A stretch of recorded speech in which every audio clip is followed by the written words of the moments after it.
Assalamualaikum warahmatullahi wabarakatuh. Alhamdulillah hamdan syukranillah nahmaduhu wa nasta'inuhu wa nastaghfiruh wa na'udzu billahi min syururi anfusina wa min sayyiati a'malina may yahdihillahu fala mudhillalah wa may yudhlil fala hadiyalah. Alhamdulillah, kali ini di pertemuan kali ini bersama kami dari kelompok 3 akan membahas etika, moral dan akhlak, yang dimana ini merupakan salah satu materi yang mungkin sangat kecil di kalangan kehidupan kita sehari-hari, sangat kecil di pikiran atau sangat jarang kita pikirkan dalam kehidupan sehari-hari. Tetapi etika dan moral dalam akhlak ini sangat berpengaruh besar dalam kehidupan sehari-hari. Oke, pada pertemuan kali ini kami akan mengkaji dari etika, moral dan akhlak ini dari bersumber buku panduan agama Islam di perguruan tinggi. Yang pertama adalah etika. Etika berasal dari bahasa Yunani, yaitu ethos, yang artinya adalah kebiasaan, watak, karakter, atau cara hidup. Etika adalah ilmu yang mempelajari tentang baik dan buruk, benar dan salah, serta bagaimana seharusnya manusia bertindak berdasarkan prinsip-prinsip yang rasional. Lanjut. Kemudian kita masuk ke moral. Kata moral itu berasal dari bahasa Latin juga, yang mos artinya tunggal dan mores itu jamaknya. Arti kata tersebut adalah adat, kebiasaan, kelakuan, atau tata cara hidup. Dalam filsafat Romawi, mores merujuk pada kebiasaan yang dianggap baik oleh masyarakat. Kemudian berkembang dalam bahasa Inggris menjadi morality, yang berarti sistem nilai tentang benar dan salah. Moral adalah ajaran, nilai atau pedoman tentang baik dan buruk yang menjadi dasar seseorang dalam bersikap dan bertindak dalam kehidupannya. Lanjut. Kemudian yang selanjutnya adalah akhlak.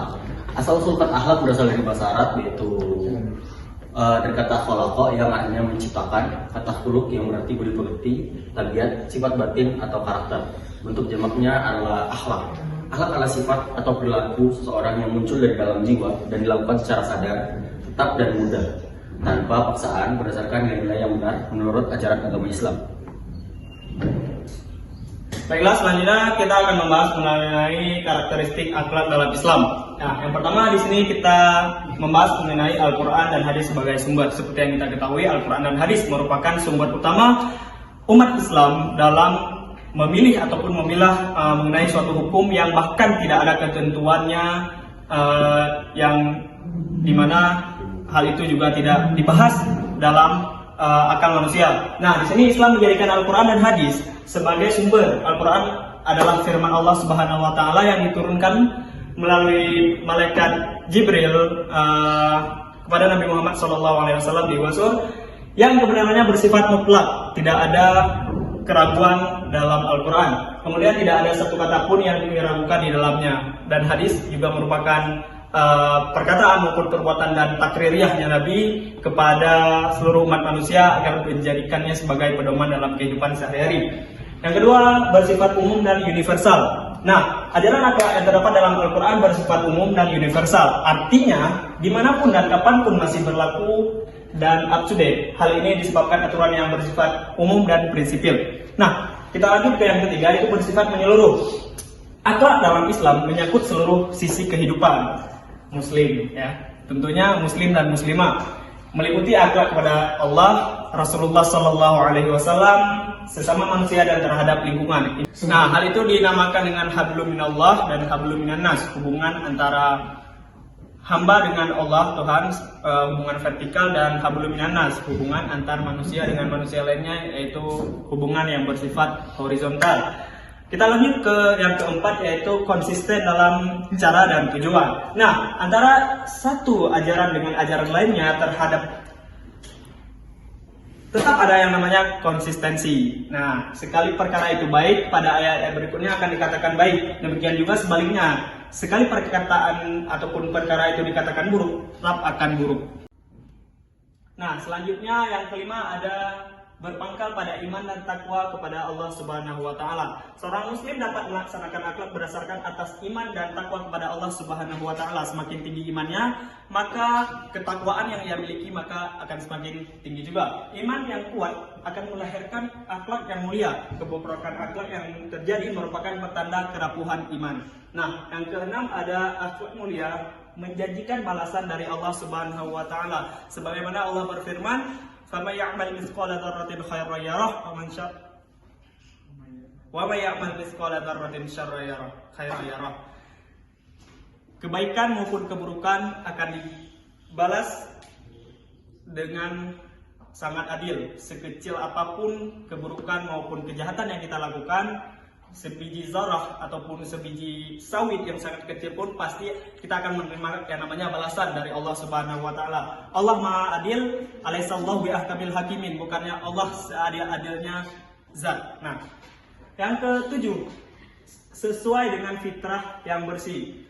Akhlak yang terdapat dalam aturan-aturan Islam pada dasarnya sesuai dengan fitrah manusia. Kecenderungan fitrah manusia untuk mencari kebenaran, mempertukuh aturan akhlak yang mengajarkan kebaikan dan melarang keburukan. Jadi akal manusia itu telah sampai yang dimana dikatakan dengan akil balik, ketika kita bisa membedakan antara yang baik dan yang benar. Next. Selanjutnya kita masuk ke aktualisasi akhlak dalam kehidupan sehari-hari. Yang dimana sini ada beberapa poin. Yang pertama itu ada akhlak kepada Allah Subhanahu wa taala.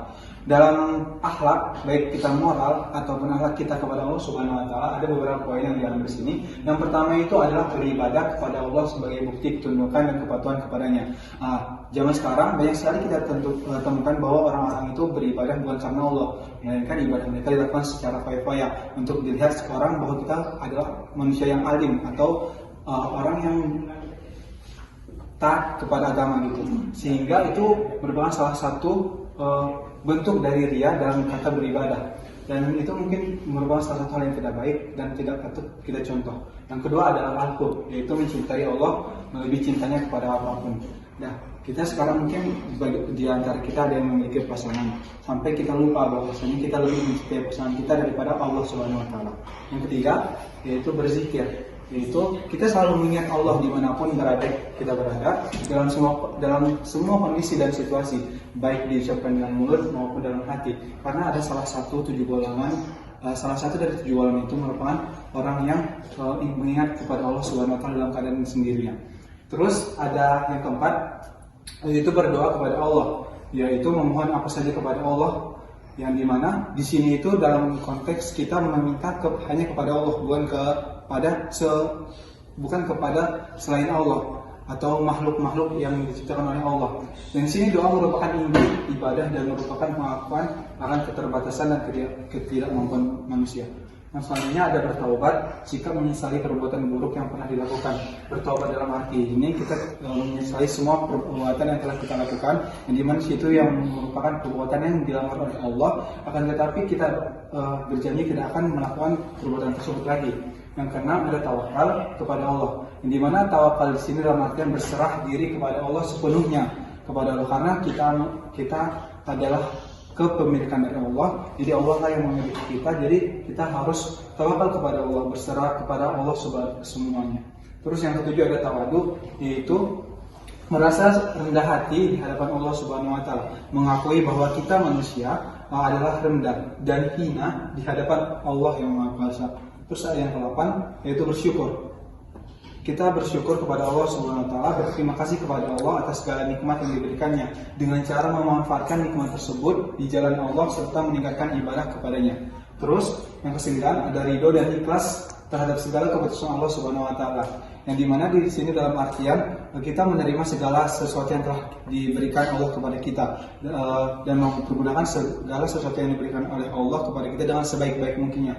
Dan yang terakhir ada menjauhkan diri dari riya.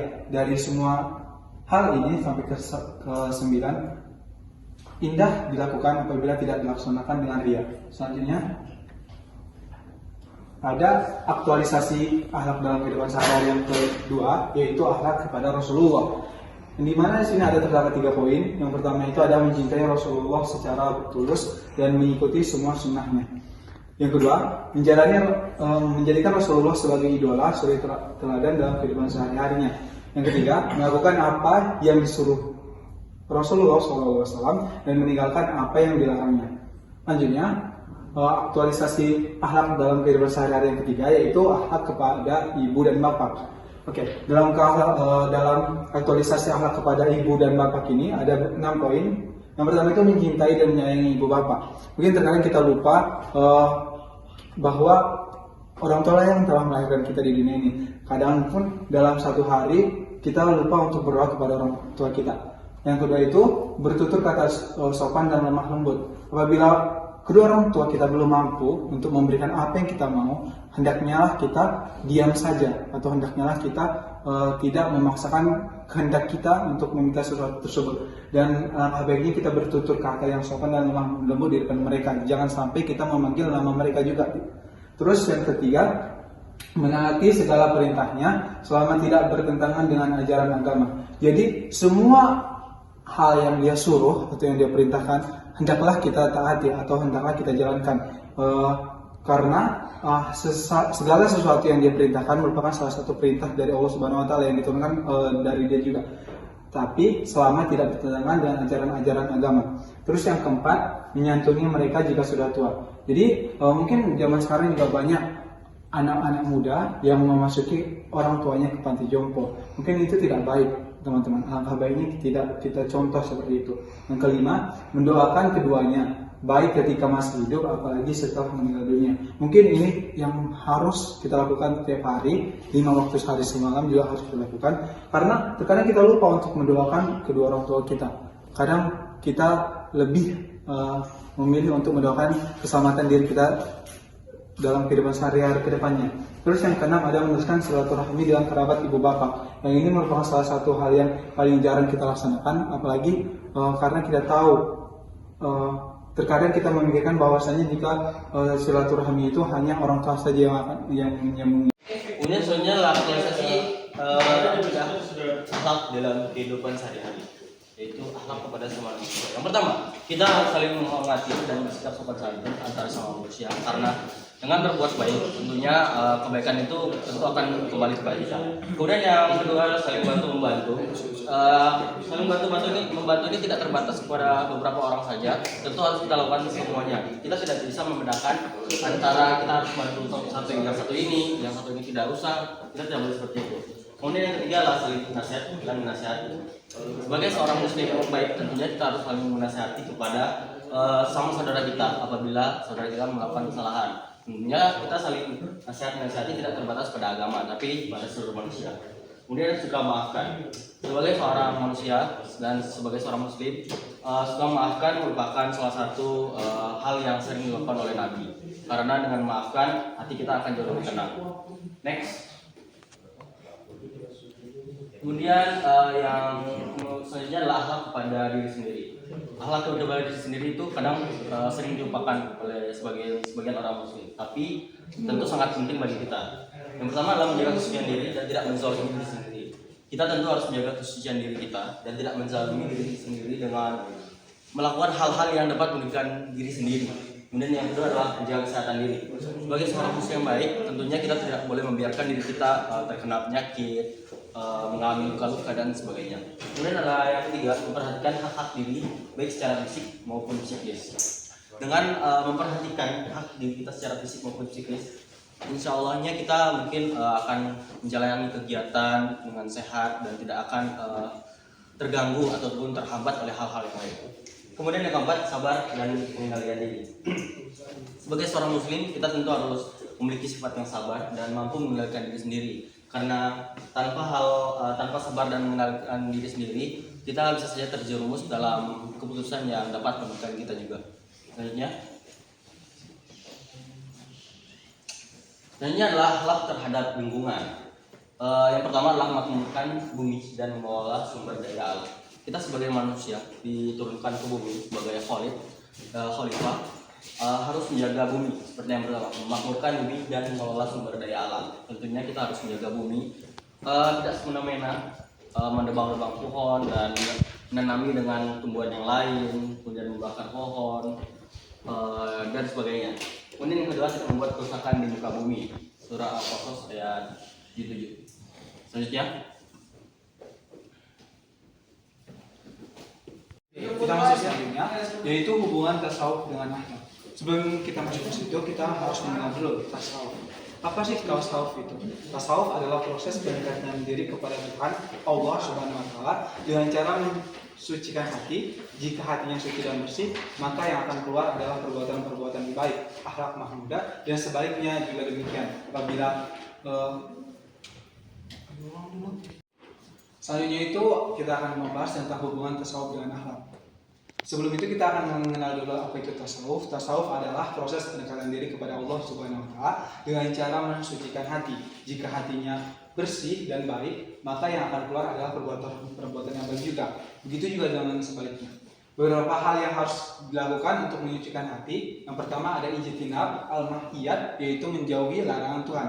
Yang kedua ada al-wajibat, yaitu melaksanakan kewajiban. Yang ketiga ada al-nafilat, yaitu melakukan hal-hal yang sunnah. Yang keempat riyadhah, yaitu latihan spiritual seperti yang diajarkan Rasulullah SAW. Selanjutnya, kalau ilmu akhlak menjelaskan mana nilai yang baik dan mana nilai yang buruk, maka ilmu tasawuf menerangkan bagaimana cara mensucikan hati. Lanjut. Nah, ini itu ada akhlak dan tasawuf, hubungan akhlak dan tasawuf. Orang yang berakhlak mulia adalah gambaran orang yang betul-betul beriman kepada Allah Subhanahu wa taala, baik dalam aktualisasi kehidupan sehari-harinya maupun dalam hatinya. Akhlak merupakan gambaran iman seseorang muslim maupun muslimah. Jadi, apabila seseorang itu memiliki akhlak yang baik, maka tentu dia memiliki hati yang baik juga. Karena akhlak bersumber dari hati.